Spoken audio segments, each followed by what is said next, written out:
Ok, salut. Alors aujourd'hui je vais aborder un sujet extrêmement sensible apparemment. Pourquoi extrêmement sensible? Extrêmement sensible parce que ça parle de racisme, parce que c'est un sujet assez complexe. Je vais parler du racisme anti-blanc. Alors le racisme anti-blanc, c'est ce que l'on appelle une des formes d'oppression inversée, qui est une forme de rhétorique, ou en tout cas un sujet qui est souvent repris par justement les personnes qui veulent comment dire, entraver la discussion sur le racisme, sur les oppressions, sur les discriminations, concernant les personnes de couleur, les personnes LGBT, les personnes queer, etc. etc. Ou le féminisme, bien évidemment. J'en ai déjà parlé plusieurs fois dans mes vidéos, mais très brièvement. En fait, j'ai juste mentionné le fait que je pense voilà, que le racisme anti-blanc n'existe pas, que c'est la position largement acceptée en sociologie, etc. Et c'est vrai que la plupart du temps, ça a été source de, comment dire, de commentaires assez désobligeants, ou de commentaires en tout cas qui étaient aussi peut-être tout simplement interrogatifs et qui ne comprenaient pas vraiment pourquoi je tenais ce genre de discours. Lorsqu'on parle de racisme, et pas seulement de racisme anti-blanc, du coup, lorsqu'on parle de racisme, il est extrêmement important, et lorsqu'on parle de toute forme d'oppression, de discrimination, en réalité, il est très très important de faire la distinction entre le niveau individuel et personnel et le niveau structurel, institutionnel et systémique. Si on part sans cette connaissance-là et sans cette base reconnue et partagée, on ne peut pas du tout en fait discourir et discuter de ces problématiques-là. Qu'est-ce que j'entends par là? C'est-à-dire que si on considère que le racisme c'est juste ne pas aimer quelqu'un en fonction de sa couleur de peau, c'est pas foncièrement faux, mais en tout cas c'est laisser de côté une partie, si ce n'est la partie la plus importante, historiquement parlant, sociologiquement parlant, mais également la partie la plus dangereuse, destructrice et nocive du racisme, vu qu'on parle de racisme. Le racisme, c'est en réalité un système, lorsqu'on en parle en sociologie, lorsqu'on en parle dans les milieux politiques, dans les milieux militants, etc. Le racisme, c'est un système d'oppression, de discrimination ou qui défavorise en fonction de la couleur de peau.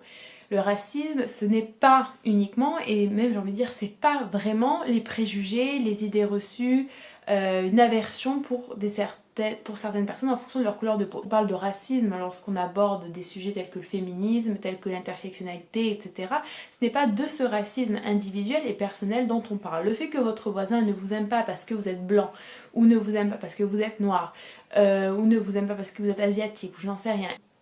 C'est un problème, c'est quelque chose qui n'est pas excusable et c'est quelque chose qui est important et dont il faut également parler. Toutefois, c'est sans commune mesure en fait avec ce que le racisme structurel ou ce que le racisme institutionnel ou ce que le racisme systémique est.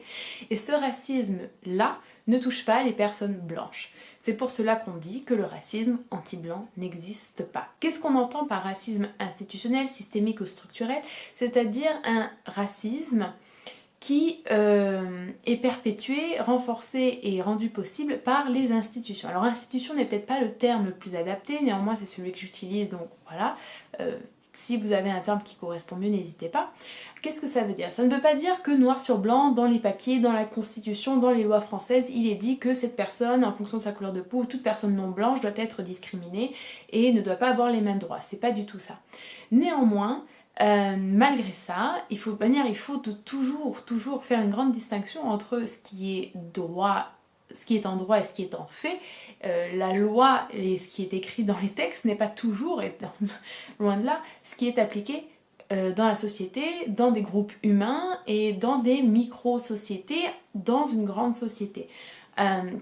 C'est-à-dire que la police, les institutions de la justice, les institutions de santé, les institutions ou tout ce qui représente l'administratif, l'éducation également, sont des institutions, sont des groupes organisés, structurants et qui auront un certain pouvoir qui, malheureusement, et pas toujours, je dis pas toujours, mais malheureusement très souvent, véhiculent, perpétuent des oppressions, des discriminations racistes envers les personnes non blanches. Il serait ridicule et vraiment totalement, comment dire, incorrect de nier la réalité des violences policières, la réalité des difficultés d'accès à certaines études, à certains postes, à certains logements, à certains droits des personnes de couleur, nier également l'importance que ça a également dans le milieu de la santé. C'est quelque chose qui est un peu moins connu, mais des faux diagnostics, une prise beaucoup moins au sérieux de certains patients, une tendance au délit de faciès, etc., qui sont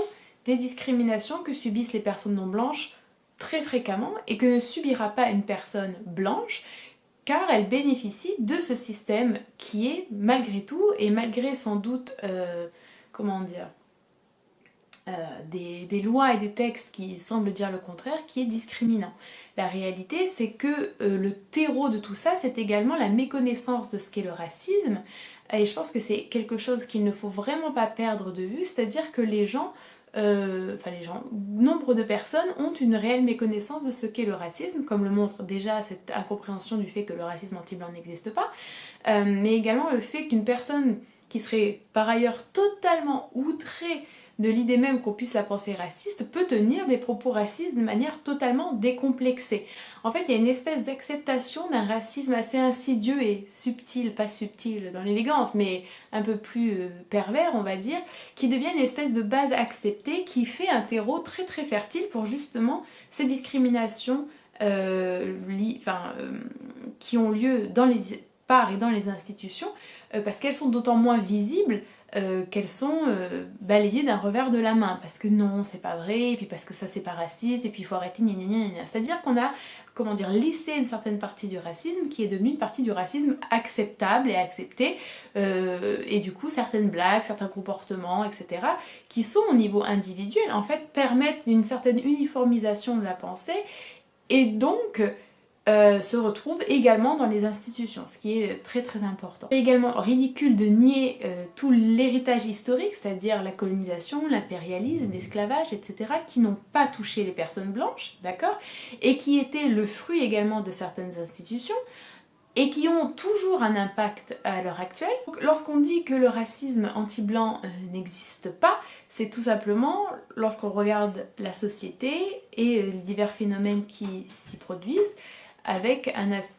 une certaine forme de recul et une position plutôt sociologique. Il n'y a pas du tout le fait qu'une personne non blanche puisse avoir une certaine aversion pour les personnes blanches, on ne nie pas du tout le fait qu'une personne de couleur puisse avoir des préjugés, être ignorante et tenir des propos qui sont inacceptables par ailleurs.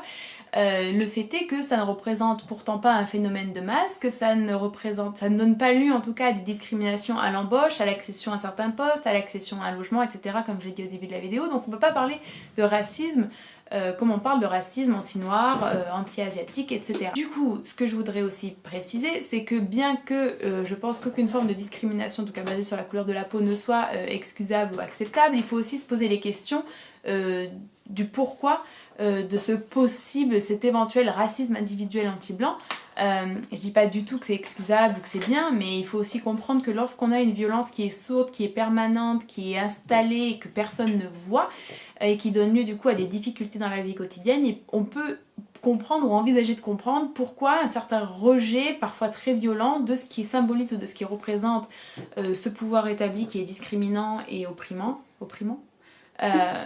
peut apparaître. Voilà, c'est tout ce que j'avais envie de dire. Donc, un des points que j'ai oublié et donc que je vais aborder très rapidement, c'est le fait que lorsque je dis que les personnes blanches profitent entre guillemets de ce système raciste, ou qui peut être raciste à certaines occasions, je dis pas du tout qu'elles le font de manière volontaire ou de manière consciente ou qu'elles en sont contentes. Loin de là, il y a nombre de personnes, la majorité peut-être, enfin je l'espère, qui ne veulent pas profiter de ce système qui est sexiste, raciste, bon, qui est aussi sexiste, mais le fait est que d'une manière qui est totalement indépendante de leur volonté, lorsqu'on est blanc, on fait partie d'un groupe dominant, et de fait, on en profite, même si individuellement, l'on n'est pas raciste, et même si on a au contraire plutôt des positions qui sont antiracistes. Voilà. Donc voilà pourquoi le racisme anti-blanc n'existe pas. Je pense que cette vidéo a été assez claire. Je vous dis à la prochaine et c'est tout. Bye.